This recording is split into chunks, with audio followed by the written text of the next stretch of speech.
Féru de conduite et de gros bolides, Cédric Jubillard avait pour habitude de rouler sans permis de conduire depuis de nombreuses années.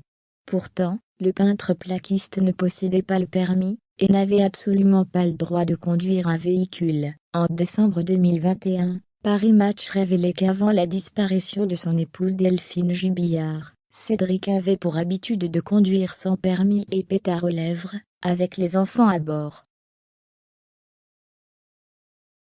Un comportement irresponsable pour le père de Louis et de Lia qui, en plus de consommer une dizaine de joints par jour, semblait être habitué à rouler sans permis de conduire.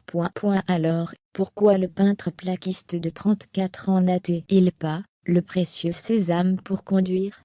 L'a-t-il perdu à la suite de délits graves, de conduite en état d'ébriété, ou bien de manœuvres douteuses au volant? En réalité, le Tarnais n'a jamais passé l'examen du permis de conduire selon 20 minutes égale à. Un examen que le compagnon de Séverine a sans doute trouvé trop contraignant et trop complexe pour lui. Pourtant, une ex-collègue de Delphine Jubillard avait également raconté aux journalistes de BFM TV que Cédric était arrivé à son mariage avec une Ferrari.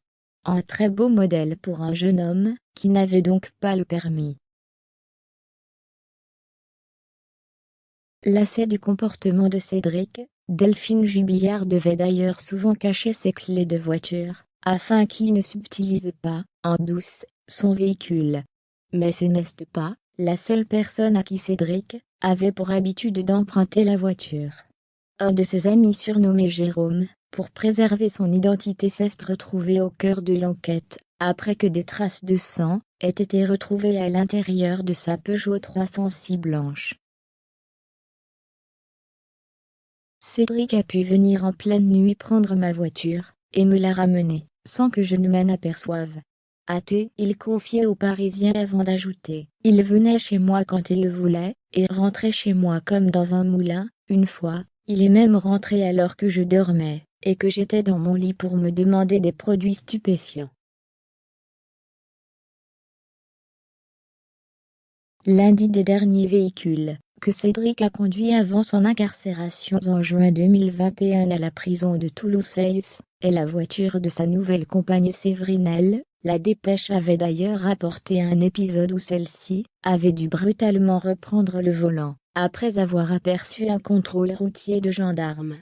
Amoureuse, elle s'était alors assise à la place de Cédric, qui n'a pas de permis de conduire, pour endosser la responsabilité et éviter des problèmes à son compagnon.